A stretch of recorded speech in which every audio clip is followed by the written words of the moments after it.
Welcome to Whisper and Learn channel. In today's video, we'll dive into another engaging story to help you improve your English listening skills while enjoying a relaxing and stress-free experience. Each story is crafted to teach practical vocabulary, enhance your comprehension, and provide meaningful life lessons. So grab your headphones, relax, and let's begin.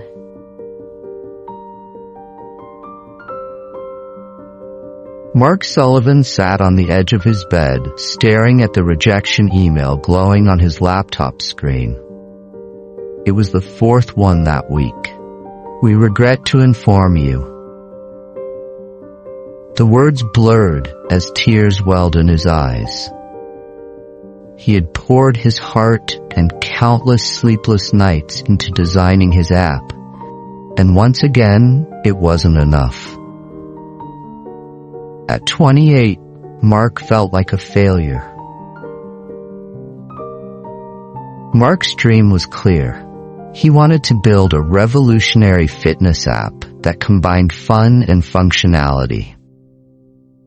The idea, which he called FitQuest, aimed to gamify exercise by turning workouts into interactive challenges. Users could earn points, unlock levels, and even compete with friends, all while getting healthier.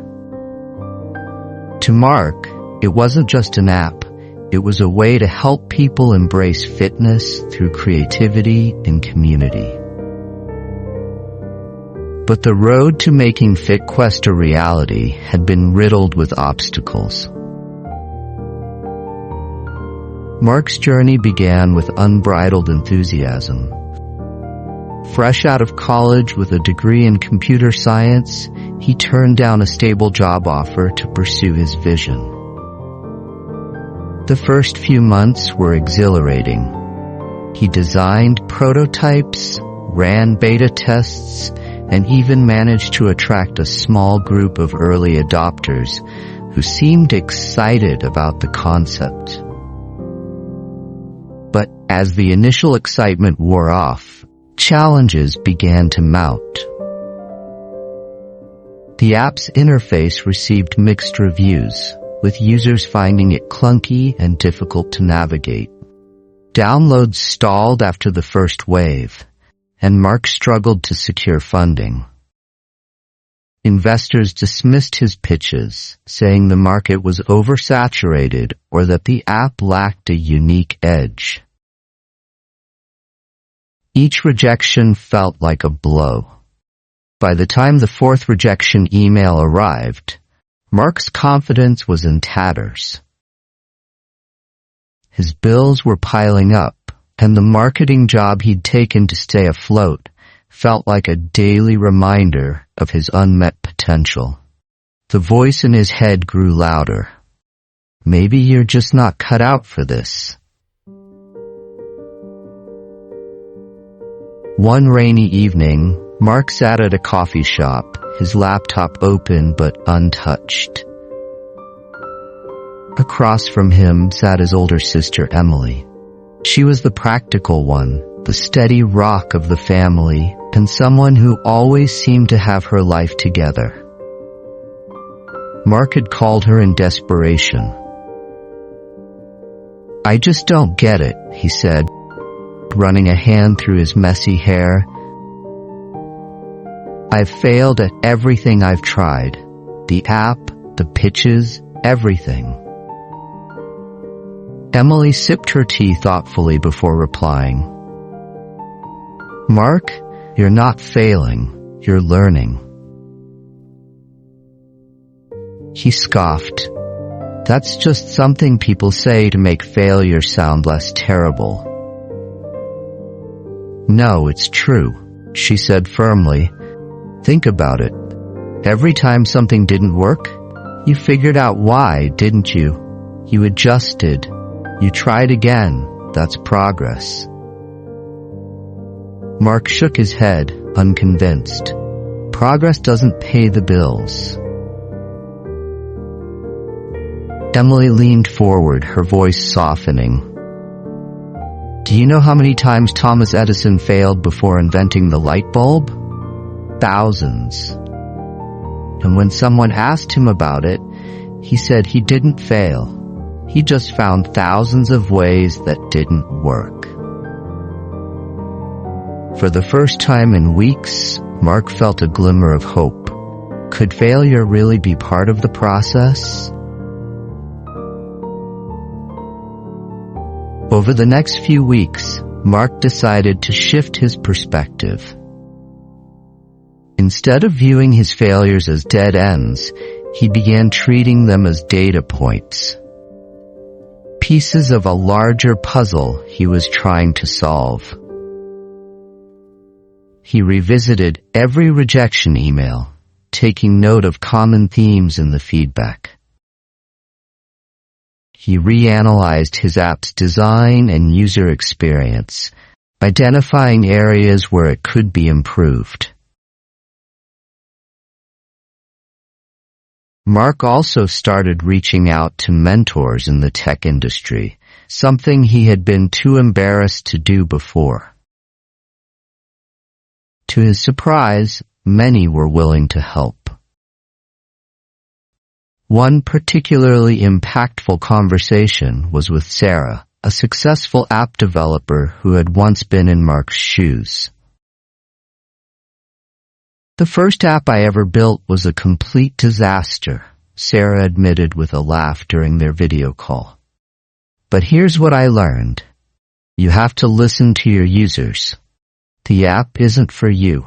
It's for them. Find out what they need and build that."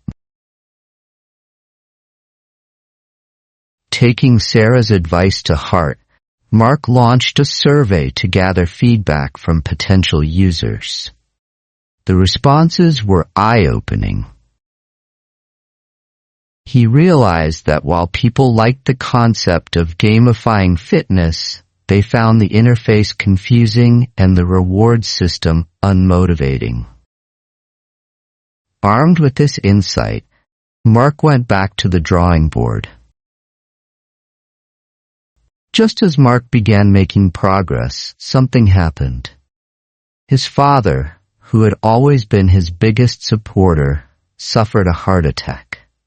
The news hit Mark like a freight train.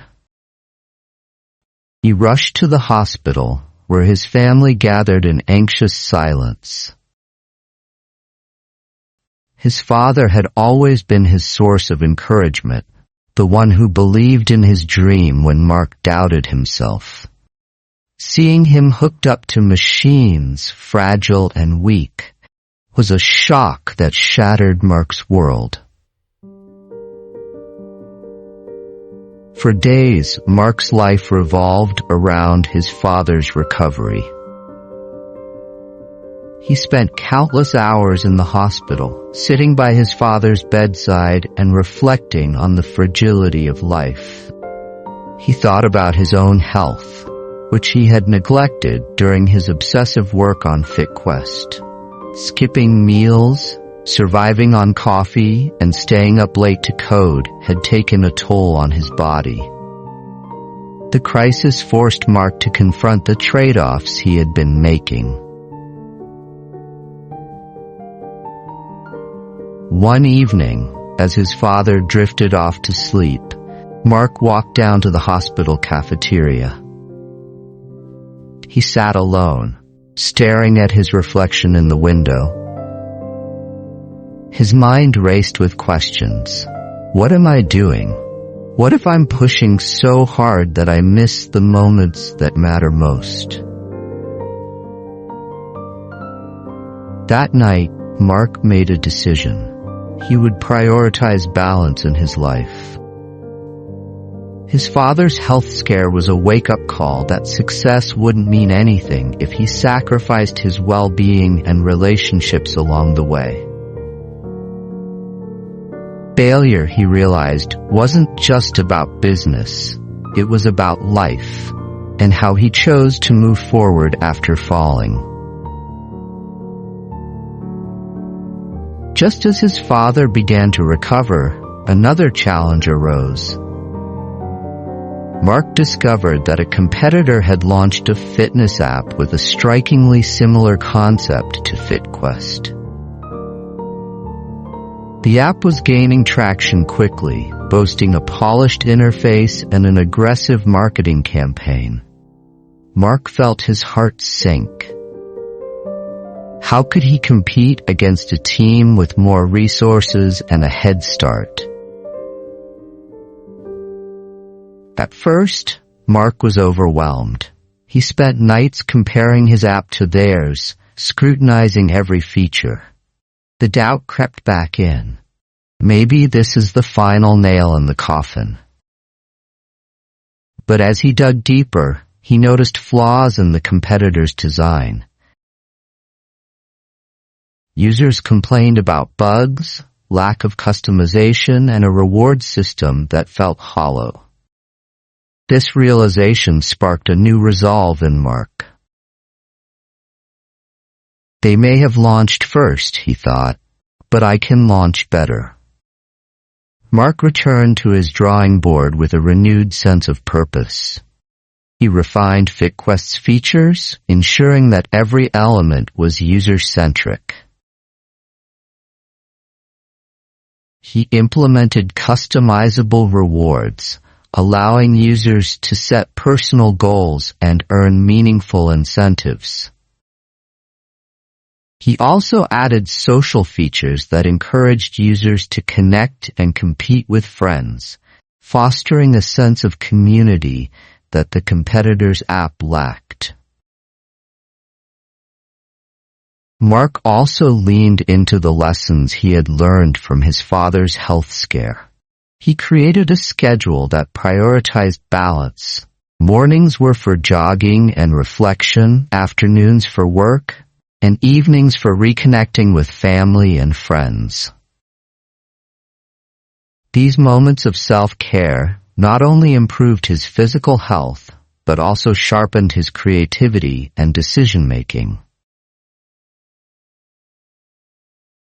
One weekend, Mark organized a small focus group, inviting friends and family to test the revamped FitQuest.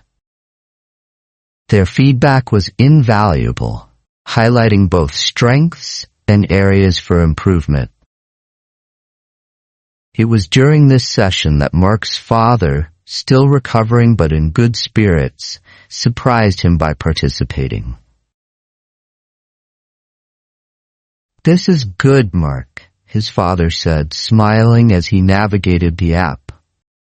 "But don't stop here. Keep pushing. You've got something special." Hearing those words reignited Mark's determination. He wasn't just building an app anymore. He was building a legacy.